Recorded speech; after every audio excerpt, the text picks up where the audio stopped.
monde, c'est Brian ici de Full Body Athletics, mais encore plus important, Upgrade Mentality, épisode 10. Je suis ici avec ma belle amie Paula Allais.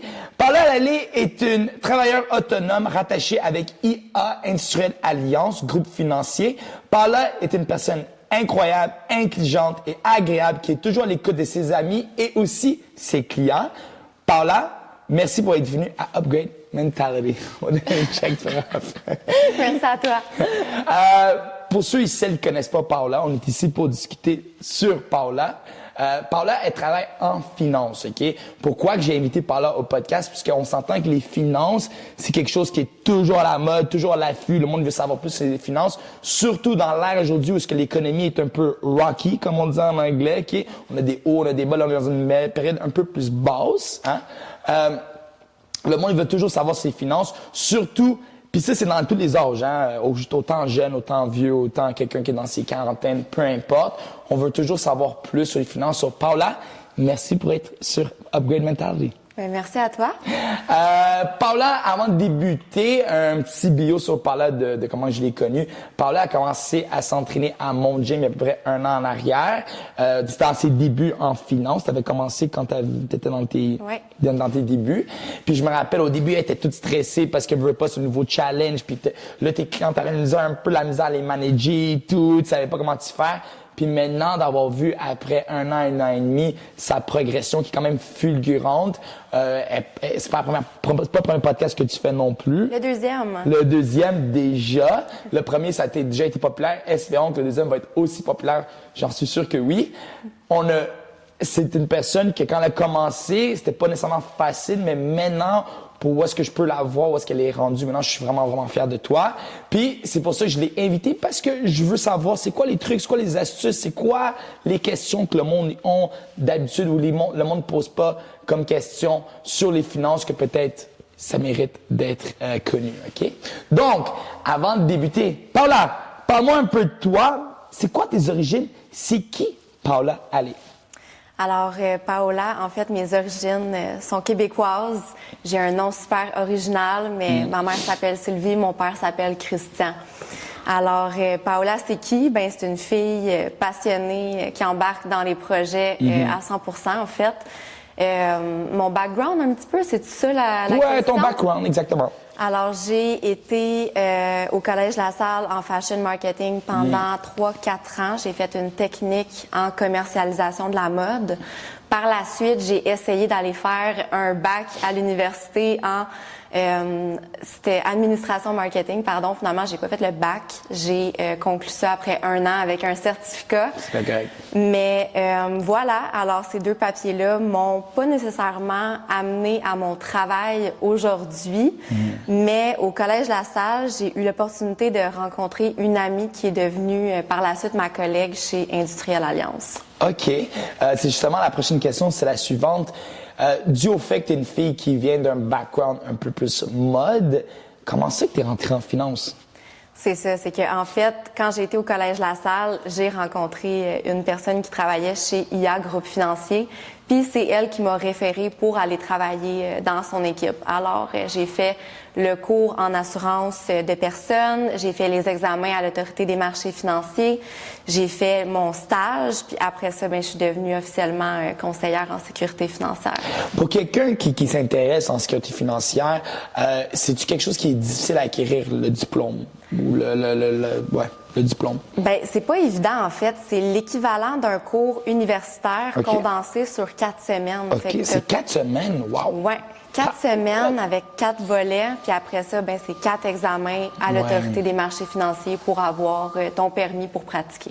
Parce qu'on le sait, hein, du background que moi, j'étais un background universitaire aussi, on le sait, quand c'est condensé, c'est toujours pire parce que c'est comme on shoot tes affaires, puis faut que tu assimiles, faut que tu continues en avant, t'as pas le choix, là. Puis il faut que tu passes des tests, des petits tests, des quiz, puis c'est quoi, j'imagine, tu dis 4 semaines, puis ensuite il y a un examen finaux, c'est ça? Ouais, dans le fond, à chaque semaine, il y avait un sujet différent, un volet différent. Mettons, assurance vie, c'était la première semaine, les fonds distincts la deuxième semaine, etc., etc. Puis le vendredi, c'était l'examen au programme. Puis un coup que tu passais chaque semaine, chaque examen, là, après ça, tu pouvais aller faire les examens à l'Autorité des marchés financiers. Fait que c'est vraiment pour te préparer à l'Autorité des marchés financiers.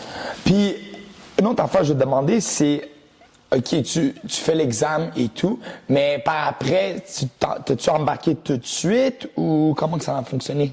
Bien, après, c'est ça, c'est que tu as une période de stage avec ton directeur des ventes. Okay. Fait que lui, il est vraiment là pour t'accompagner. Là, je dis lui parce que moi, c'était un homme, là, ça peut être une femme aussi.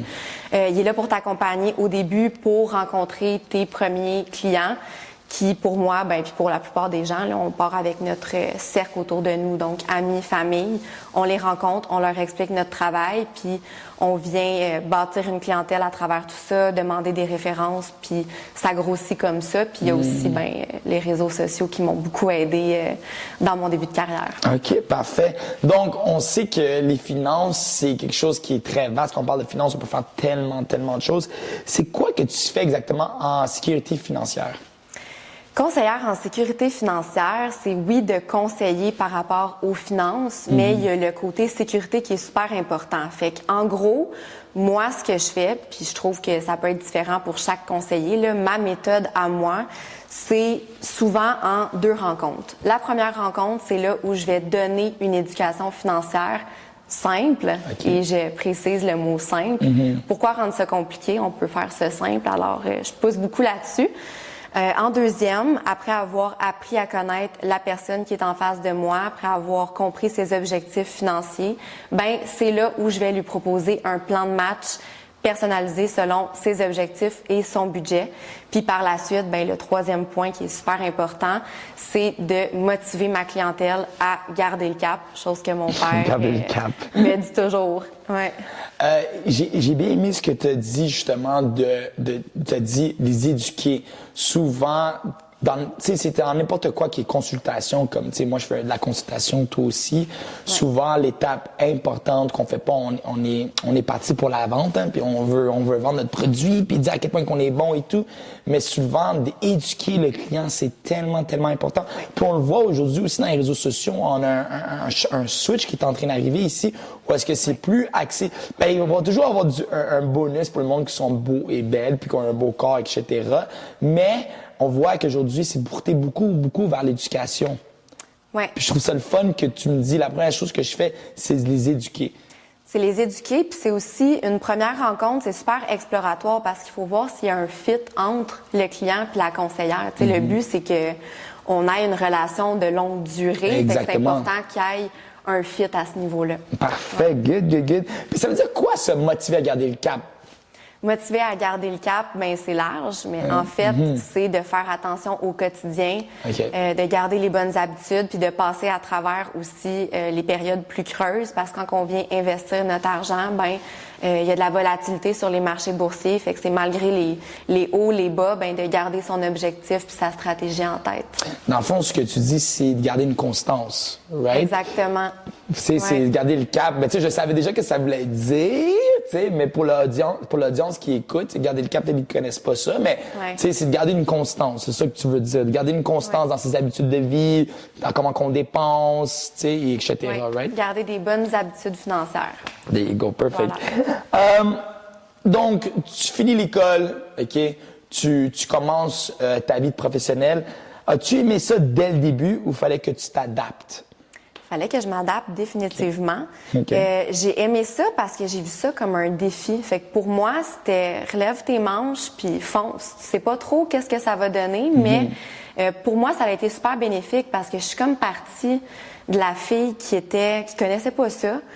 Puis avec tous les apprentissages que j'ai faits, mais je suis devenue l'experte dans le domaine que je connaissais pas. Fait que je vois vraiment ça comme un défi. Puis ben c'est ça qui a fait en sorte que j'ai aimé le domaine, c'est que j'ai appris beaucoup et pour moi, puis je sais que ça fait la différence dans la vie des gens que je rencontre aussi. Ah, 100%. Puis ça doit être quand même fou parce que tu as passé d'un background justement un peu plus mode, là tu pars en finance, puis c'est comme wow, c'est un changement de monde. Fait que j'ai aimé ça que tu as dit, tu sais quoi, faut que je me relève les manches tout parce que souvent le monde quand il commence quelque chose de nouveau, qu'est-ce qui arrive, il veut être expert après une semaine, tu sais. Ouais. Ou experte. Après une semaine, ils veulent être les meilleurs, puis souvent même moi au niveau de l'entraînement, au niveau des cours un peu plus spécifiques que je donne comme la boxe, j'ai toujours à mes clients Moi, ça fait 15-16 ans que je m'entraîne. Tu peux pas t'attendre que tu squattes aussi lourd que moi ou que tu pousses aussi fort que moi. Dans ton cas, à toi aussi. Toi, tu l'as fait toi-même. Il y a beaucoup de personnes qui se ils se découragent après une semaine, tu sais. Ouais. Une semaine, un mois, tu sais, ça prend du temps à connaître bien ton métier. En effet. Ça prend du temps à être une expérience au domaine. Ça prend du temps à avoir ces connaissances-là. Fait que tu peux pas t'attendre qu'après une semaine, ben, let's go, je suis prêt, puis je suis confortable à parler de ça aussi, ou de ça de finance, puis t'es comme non. Oui, il faut voir ça comme un marathon. C'est souvent ce que des conseillers d'expérience m'ont dit, puis je le comprends, puis je le vois comme ça aussi. Ouais. OK, good. Par là, je vais rentrer dans une question un peu plus spécifique. C'est la question qui me revient tout le temps. Parce qu'au début, quand je t'avais choisi pour être dans le podcast, je me suis dit, OK, ben là, il faut que je me demande, c'est quoi les questions qui me reviennent souvent au niveau de la finance? Surtout moi aussi, j'adore la finance, fait que j'en parle avec mes clients, puis souvent, ils savent pas les différences entre c'est quoi la différence entre un CELI et un REER? Un REER et un CELI. Exact. Alors, très bonne question. Moi aussi, elle me revient souvent, puis je l'explique beaucoup dans mes premières rencontres. Le REER et le CELI, c'est 2 boîtes vides. Alors, on va venir mettre des investissements à l'intérieur en fonction du profil investisseur. On va choisir un portefeuille qui va fitter avec le profil.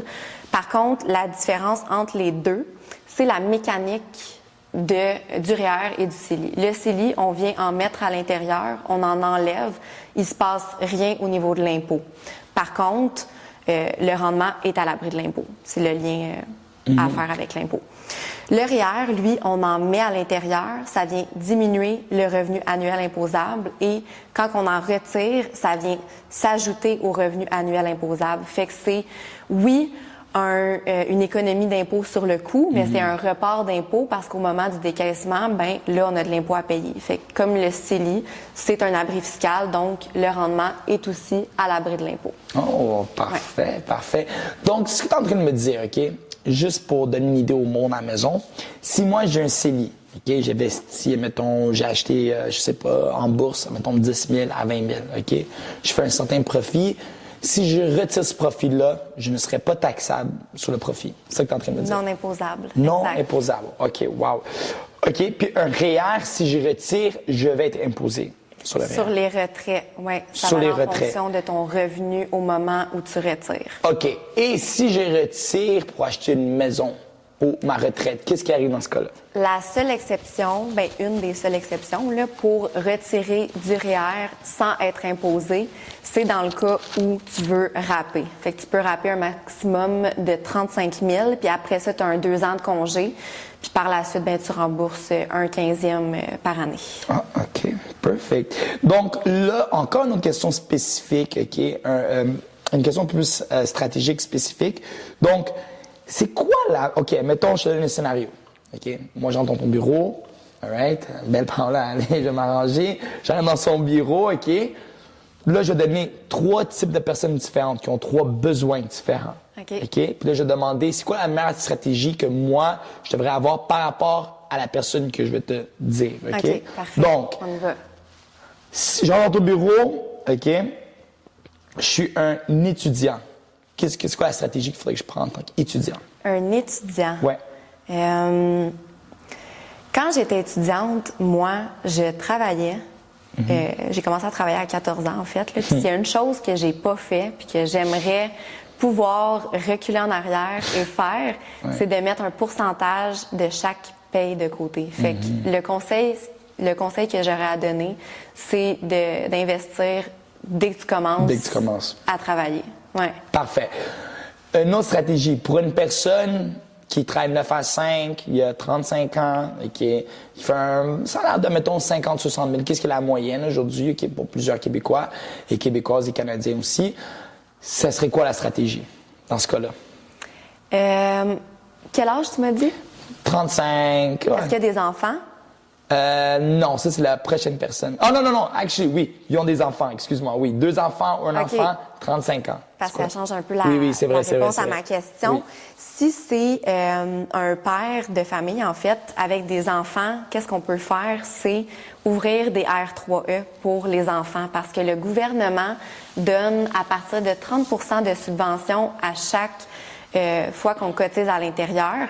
C'est aussi un abri fiscal, donc le rendement, si on pense à bien l'investir, le rendement va être à l'abri de l'impôt. On va recevoir les subventions, puis c'est un maximum à vie par enfant de 10 800 $. Fait que quand on a un enfant, le gouvernement nous donne par enfant 10 800 $ si on pense à ouvrir le R3E puis à contribuer à l'intérieur. Fait que, wow! Guys, notez ça, R3E. Puis R3E, c'est-tu disponible à travers tous les banques ou c'est-tu un programme vraiment spécifique seulement avec le gouvernement? il y a plusieurs institutions, il y a plusieurs banques. Comme nous, on est un groupe financier, on l'offre aussi. Il y a des compagnies qui ne font que de ça. Il faut juste faire attention d'avoir les deux subventions, et celle du Québec et celle du gouvernement. Gouvernement canadien? Oui, gouvernement. OK, fait qu'il y en a deux. Oui. OK. Une subvention du gouvernement du Québec puis une subvention du gouvernement du Canada. Oh, les wow. deux ensemble vont faire à partir de 30 Parfait. Ouais. Donc, les jeunes parents qui écoutent ce podcast-là, R3A, regardez ça. C'est drôle parce que justement, la semaine passée, dans mon gym, il y avait quelques clients, des parents, des jeunes parents qui parlaient du R3A, puis je m'y connaissais 0. C'est le fun qu'on en parle aujourd'hui au podcast, puis que je me renseigne un peu plus. Ouais. Comme ça, je peux les aider aussi dans leur parcours. Troisième personne qui rentre dans ton bureau, c'est moi, l'entrepreneur. C'est quoi la stratégie, là? L'entrepreneur, Ouais. alors quelqu'un qui est en business, qui est incorporé, par exemple, ben c'est sûr que selon l'ampleur de la compagnie, ben souvent on pense pas toujours à ça, mais il y a des stratégies d'assurance qui sont plus avancées, plus complexes, que souvent les gens pensent pas sur le coup. Puis je vais proposer ça à des clients en business. Je vais même des fois les rencontrer avec un planificateur financier, une personne qui va m'aider à bien cerner les besoins de ces clients-là, parce que tu sais, c'est sûr, j'ai 2 ans d'expérience, là, fait que je suis pas encore à mon plein potentiel. Fait que d'avoir cette personne-là qui m'accompagne pour rencontrer des gens qui sont en business, ben on peut venir diversifier leur stratégie pour les avantager au niveau fiscal. C'est vraiment cool ce que Paula vient de dire. Tu sais, elle appelle à avoir un planificateur financier pour l'aider à mieux servir son client. Puis c'est ça qui fait en sorte de toi que tu aies autant de progression fulgurante depuis que tu as commencé ta carrière. C'est parce que justement, elle fait appel à d'autres services puis à d'autres personnes qui sont, on peut dire des fois plus intelligentes que nous dans certaines sphères. Hein? On n'est pas du monde qui sont on n'est pas les plus intelligents, on n'est pas les moins intelligentes, mais on appelle à d'autres personnes pour venir combler des besoins qu'on a besoin pour mieux servir notre client. Et c'est ça qu'on devrait faire en tant qu'entrepreneur ou en tant que personne qui est en n'importe quoi qui est en consultation. C'est ça qu'il faut faire. T'sais, il faut chercher à appel. Puis souvent, les personnes qui sont peut-être en consultation ou qui sont entrepreneurs, ils vont pas faire ça. Ils vont dire, moi, je m'y connais tout, je planifie son portfolio pour lui, j'ai pas besoin de l'aide. Puis, ce que tu fais, c'est vraiment, vraiment cool. Puis, tes clients qui sont entrepreneurs, ils devraient vraiment, j'imagine qu'ils apprécient vraiment ça aussi. Oui, hein. oui, certainement. Tout ce que j'ai fait à date avec mon planificateur financier était super content. De Good, ce service. parfait. Mais, guys, c'est parfait, ça. Donc, prochaine question. Donne-moi une astuce finance, OK? Que tu connais maintenant, que tu connaissais pas avant, mais qui serait bon à savoir. Quelque chose que la Paula d'aujourd'hui, elle aurait dit à la Paula de 15 ans. Hey, fais ça. Tu l'as dit tantôt un peu, mais je veux que tu élabores un peu sur peut-être un autre sujet ou quelque chose d'autre. Ben, ça revient en fait à se payer en premier. Fait que n'importe qui est salarié, qui gagne bien sa vie, devrait toujours prendre un pourcentage de son revenu pour ses investissements puis ses projets d'épargne. Fait qu'on va penser ici, ben, je vois ça comme 3 tiroirs, si on peut dire, là, je vais t'expliquer. Le premier, c'est un fonds d'urgence. Fait que le fonds d'urgence, c'est censé prévoir un 3 mois de dépenses courantes s'il arrive quoi que ce soit, une invalidité ou un pépin, peu importe. Là. Deuxième tiroir, on va penser aux projets comme l'achat d'une propriété. Ça peut être la personne veut voyager deux fois dans l'année, fait qu'elle veut penser à mettre de l'argent de côté pour ce projet-là. Puis notre troisième tiroir, ben c'est la planification de la retraite. C'est peut-être pas le plus palpitant, mais plus on va penser à le planifier tôt, plus ça va être facile en fait. Fait que ces 3 tiroirs-là, puis on va venir prévoir un 5 à 15% du revenu. C'est une suggestion que je fais à tous mes clients. Là, quelqu'un qui commence, qui n'a jamais épargné, ben on va y aller avec un 5 %. Quelqu'un qui est un petit peu plus avancé, un 10 %. Puis quelqu'un qui veut vraiment y aller de façon plus audacieuse, 15 %.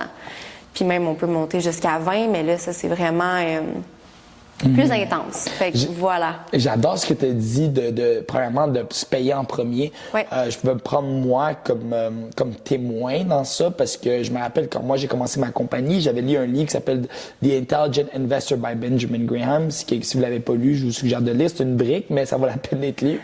Ce livre-là, ce qu'il a dit, parce qu'il y avait une section pour chaque différent type de personnes, puis une section sur de l'entrepreneur, puis il avait dit, mais lui c'est vraiment audacieux ce qu'il a dit. Il était comme, ouais.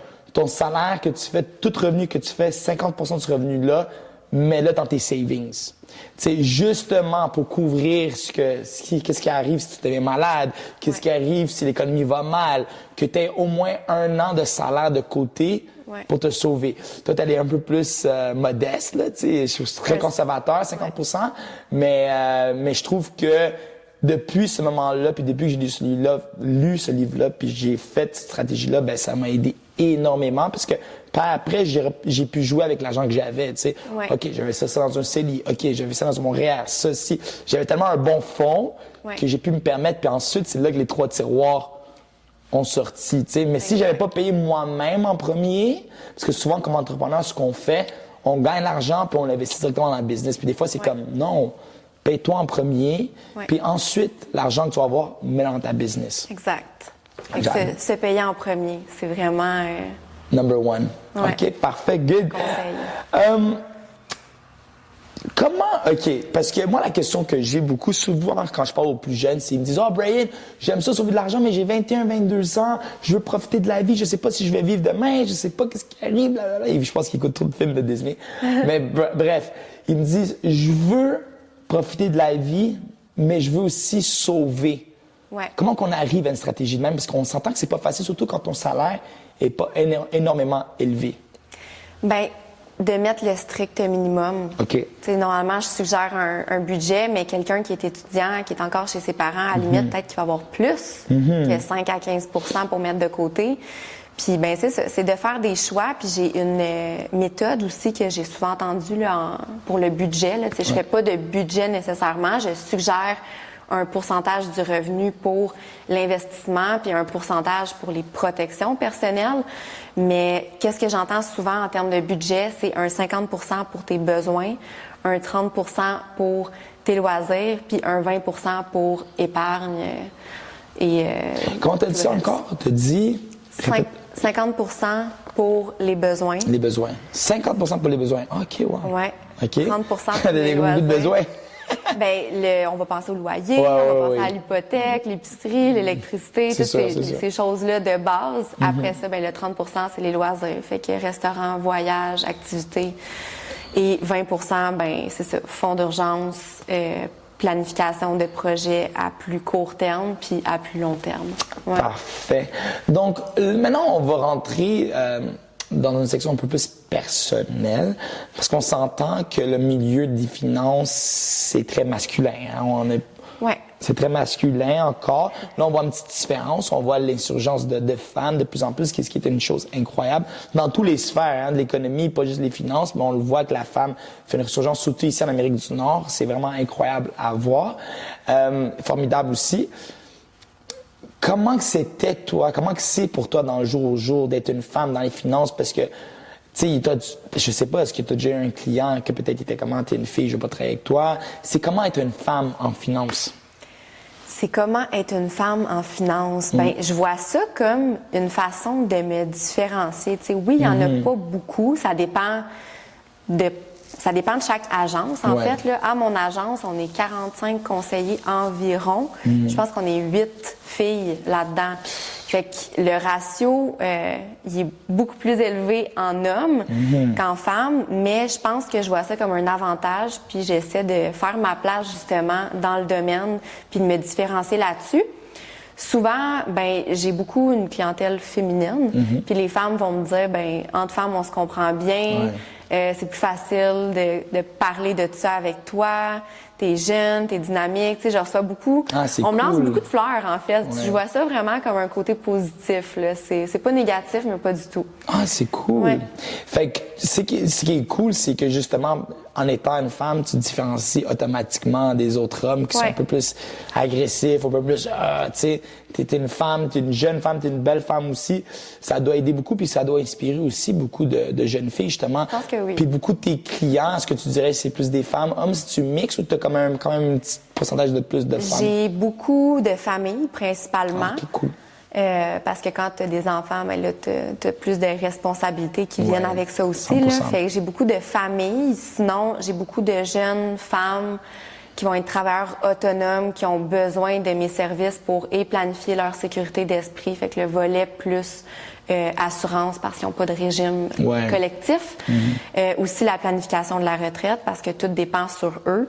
J'ai aussi des entrepreneurs, comme on en a parlé un petit peu tantôt, Ouais. là, qui veulent avoir pour diversifier leur portefeuille. Donc, je fais ça aussi. Fait que c'est principalement des familles, mais oui, j'ai des femmes, j'ai des hommes, j'ai de tout, là. Ouais, c'est Ouais. vraiment cool. Puis ça, tu sais, qu'est-ce qui est cool aussi, c'est justement quand tu as une jeune fille devant toi qui vient pour tes finances, ben elle doit être inspirée par toi aussi, tu sais. Ouais. Elle voit dans sa tête peut-être c'est dire ça doit être un homme qui va m'accompagner dans ce projet-là. Ouais. Puis là, c'est une femme. Puis non seulement c'est une femme, mais c'est une femme qui est confortable, qui est respectueuse, qui est bien dans elle. Puis ça donne une espèce d'inspiration. Tu sais, on a besoin de tout d'être inspiré un peu. Fait que ça doit être vraiment cool. Ouais. Je pense qu'on attire beaucoup ce qu'on dégage aussi, tu sais. 100%. Fait que j'attire des personnes qui me ressemblent un peu. Fait que C'est fou. je suis choyée en termes de clientèle. Je les adore, mes clientes. Parfait, good. Donc, prochaine question. Là, ça fait un bout de temps que tu travailles dans la finance. Ça va super bien tes affaires, OK? C'est sûr qu'on aimerait tout ça aille mieux, mais je veux dire, ça va bien tes affaires, puis Ouais. t'as quoi être contente. Dis-moi, c'est quoi la plus grande qualité qu'il faut avoir dans le cas de Paula Allais, pour toi, OK? Ouais. Pour avoir du succès? C'est quoi la plus grande qualité? Ça revient à un mot. C'est un mot qui est encadré à mon bureau chez moi. J'ai un cadre avec la définition de ce mot-là. C'est la persévérance, la persistance. Ouais. Je pense que c'est deux mots qui se Oh, ressemblent ouais. pas mal. C'est aussi la constance. Tout ce qui est once. De continuer, comment? Tout ce qui est once, tout ce qui finit en C'est once. ça, exactement. On les met tous ensemble. Ça ressemble pas mal à ça. C'est Ok. vraiment de continuer de faire des efforts malgré les difficultés, de continuer de toujours être là à chaque matin, de se lever, Ouais. que ça te tente, que ça te tente pas, tu y vas, de se rappeler pourquoi tu as commencé, puis d'y aller de façon récurrente. La même chose en investissement, en fait. Fait que quand tu veux bâtir une carrière là-dedans, surtout moi qui est travailleur autonome, là, Oui. mon salaire dépend de mes efforts. Fait que c'est vraiment de faire les efforts au quotidien. C'est ça qui est fou, tu sais, t'as parlé de toutes les onces, constance, persévérance. C'était quoi l'autre, t'avais dit? Persistance. Persistance. Ben, c'est fou parce que on le sait, hein, il y a une expression en anglais qui dit gold is found to people that dig. You know? Ouais. So, c'est l'or est trouvé où est-ce qu'on va Creuser. Merci beaucoup.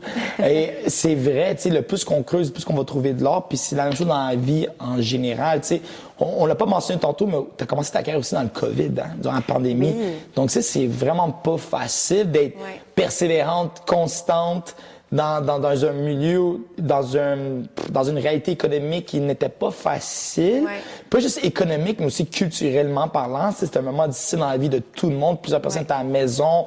On parlait pas d'investissement nécessairement. On n'avait pas un investisseur qui savait pas où est-ce que le monde s'en allait et tout. Ouais. Puis toi, t'es rentré dans le pire moment de l'histoire, dans l'investissement. Ouais. Puis 1 an après, 2 ans après, t'es bien, Ouais. puis tu continues à aller bien, puis les choses vont juste mieux pour toi. Et c'est vraiment incroyable. Puis ça veut dire beaucoup aussi sur ton caractère aussi, là, tu sais, d'être aussi persévérante dans les moments qui sont pas nécessairement difficiles. C'est facile d'être persévérant quand on voit le lumière au bout du tunnel, mais quand on ne voit pas la lumière au bout du tunnel, puis t'es Ouais. comme, my God, je sais pas comment que ça va aller, puis tu continues à travailler. Puis moi, je t'ai vu, là, j'étais là, dans ce moment-là, tu sais. Je te voyais, t'étais stressé, je voyais que, tu sais, c'était tout un nouveau projet pour toi, puis regarde, 1 an, 2 ans après, c'est grâce Ouais. à tous ces atouts-là que t'as... J'ai créé une discipline dans mon horaire, en fait, puis j'ai Ouais. persévéré. Fait que c'est ça qui a fait en sorte que. Je pense que ça c'est a bien important aussi de fonctionné. mentionner la discipline, hein, parce Ouais. que sans la discipline, tu peux pas être persévérant, sans la discipline, tu peux pas être constant, sans la discipline, tu peux pas être toutes les choses que tu viens de nommer. Tu sais, la discipline, c'est comme je dirais que c'est comme le gaz qui fait partir l'auto. Tu sais, la discipline, ça a l'air stupide, mais de se coucher tôt, d'avoir des bonnes relations avec ses amis. Il faut faire des choix, définitivement. La fin de semaine, c'est se reposer pour revenir en force le lundi. Fait que c'est de faire des sacrifices, c'est sûr. C'est sûr, c'est sûr. Good. Prochaine question, encore une autre question personnelle. Comment définis-tu le bonheur pour toi? Le bonheur? Oui. Je vais te donner 2 définitions du bonheur. Un pour la conseillère, puis un pour la conseillère qui travaille pas. Fait que quand je raccroche, parce que je fais beaucoup mes rencontres sur Microsoft Teams à distance, là, quand je raccroche avec quelqu'un, puis que je sens que j'ai fait la différence dans la vie de cette personne-là, quand je sens que j'ai appris des choses, qu'elle est contente, elle me remercie, ben ça, c'est mon bonheur de conseillère en sécurité financière. Puis sinon, ben mon bonheur plus personnel, ben c'est plein de petites choses en fait. C'est boire mon café le matin, c'est aller voir mes amis, c'est voir ma famille, voir ma nièce, mes petites nièces en fait, parce que j'en ai 2. Fait que c'est toutes les petites choses comme ça, je te dirais. J'ai adoré ce que Paula a dit, surtout sur les 2 choses. Tu as dit la simplicité, puis l'autre, être au service de ses clients. Tu sais. Comme tu as dit, quand je reçois un email, un texte d'un client qui dit merci pour être là, merci pour avoir accompagné. Mais ça, c'est incroyable. On ne comprend pas que l'argent, il vient souvent qu'on est au service du monde. Puis le monde, il pense que le succès va venir strictement de l'argent, tu sais, puis c'est pas vrai. Le succès vient une fois que tu comprends que si j'offre le meilleur service possible, si je suis au service de mes clients, l'argent va toujours venir. Et c'est ça la réalité.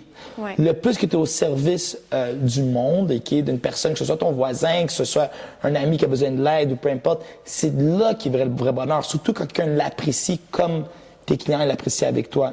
Puis une autre chose aussi, souvent, surtout dans le monde qu'on vit aujourd'hui avec les Instagram, les Facebook, on veut tous les gros autos, on veut le gros voyage, on veut ci, on veut ça. Mais la réalité de la chose est, là, les plus belles choses dans la vie, c'est les plus simples parce que c'est infini. Ton petit café le matin, la petite promenade le soir, la petite musique quand tu arrives à la maison, les sourires, les beaux messages comme tu reçois des fois de tes clients. C'est les petites choses comme ça qui peuvent te rendre vraiment, vraiment heureuse. Puis c'est pas les gros bateaux, c'est pas les gros... Oui, c'est sûr que ça fait pas de mal, mais je pense que les choses les plus simples, vraiment, c'est moins cher. Et deuxièmement, c'est pas du jour au lendemain que ça va finir tout ça, t'sais. Donc, c'est de revenir à la base. De revenir à la base, c'est ça, tu sais. Puis, justement, aujourd'hui, on n'est pas à la base. On est dans les clouds, là, comme on dit. On est comme dans les nuages. Aujourd'hui, tout le monde veut tout. Tout le monde se compare. Puis, tu sais, c'est le fun qu'une personne qui a du succès comme toi, qui est arrivée à un point de sa carrière où est-ce que t'es bien, tu dis, non, pour moi, c'est les petites choses qui me rendent heureuse. C'est mon café le matin, c'est ma promenade le soir. Ça peut être mon entraînement, ça peut être n'importe quoi, mais les choses qui sont gratuites, c'est pas cher, là. Tu sais, un petit café le matin, c'est quoi? Ça te coûte 3 piastres si on le mettait sur papier, tu sais. Puis c'est ça qui te rend heureuse. Puis ça aussi, ça revient à toi puis qui t'es comme personne, tu sais. Parfait. Donc, Paula, dernière petite question. Si t'étais lutteur de WWE, quelle serait ta chanson d'entrée? Ma chanson d'entrée. J'ai envie de dire Independent Woman de Destiny's Child, mais... OK. Mais non, je vais dire Who's That Girl de Yves pour la puissance de cette chanson-là. Who's that girl? Nice! Ça l'amène une énergie, ça l'amène une dynamique d'entrée en puissance. Exactement. Puis c'est une bonne chanson aussi. Tu sais, c'est puissant comme chanson. I love it. Donc, avant de finaliser ce podcast-là, je voulais dire mon petit mot sur mon amie ici, Paula Allais. Donc, Paula, elle était venue au gym pour un moment. Après ça, je pense que COVID a refrappé. Peu importe, c'est devenu très occupé dans sa vie. Fait que, malheureusement, elle n'est plus avec nous. Mais ce qui me rend le plus triste, c'est pas juste que le fait qu'elle n'est pas avec nous, c'est juste pas la voir tous les jours. Parce que si on connaît Paula aussi, un jour vous allez la connaître, j'espère, et après ce podcast, vous allez la contacter, OK? C'est une personne incroyable. Toujours une belle joie de vivre. C'est une personne qui est toujours souriante. Puis comme on dit en anglais, quand elle rentre dans une chambre, she's glowing, OK? Everybody's mood gets better quand Paola, elle est là. Puis honnêtement, une des plus grandes tristesses, c'est que t'es plus à mon gym parce que je manque tout ça. Mais je suis content pour tes clients qui peuvent en bénéficier de ton aura, puis de ton énergie, puis ta positivité. Avant de te laisser, Paola, s'il vous plaît, peux-tu donner tes coordonnées, Instagram, email, tout ce que tu veux, s'il te plaît, Oui. shoot. Alors, on peut me retrouver principalement sur Instagram, Paola Hallé, Paolahallele. Et sinon, ben, sur Facebook, Paola Hallé, conseillère en sécurité financière. Je commence à faire un peu de TikTok, paolahallé.csf pour conseillère en sécurité financière. Alors, un peu sur toutes les plateformes. Mon courriel il est disponible aussi sur mes réseaux sociaux. Voilà. Parfait. Guys, ce podcast numéro 10 avec Paola Hallé, on parle de finances. On peut le trouver partout sur YouTube, le vidéo au complet, mais aussi sur les distributeurs majeurs de podcasts, donc Apple iTunes et Spotify. Si vous voulez changer votre vie pour 2023, être dans la meilleure forme possible, non seulement mentalement, mais aussi physiquement, vous pouvez venir ici s'entraîner avec moi et mon gym. On offre des services d'entraînement en groupe, prise de poids et tout. Ça, on peut trouver toutes les informations sur mon Instagram, fullbody_athletics@gmail.com. Sinon, mon email, fullbodyathletics@gmail.com. Aussi, YouTube, Full Body Athletics et aussi Facebook, Full Body Athletics. Paola, merci beaucoup pour un autre podcast incroyable. Guys, si vous avez des questions, n'hésitez pas. C'est la personne qu'il faut contacter. Si vous avez des questions finances, Paola, merci beaucoup. Guys, on se voit prochainement. Au revoir. Ciao. 1,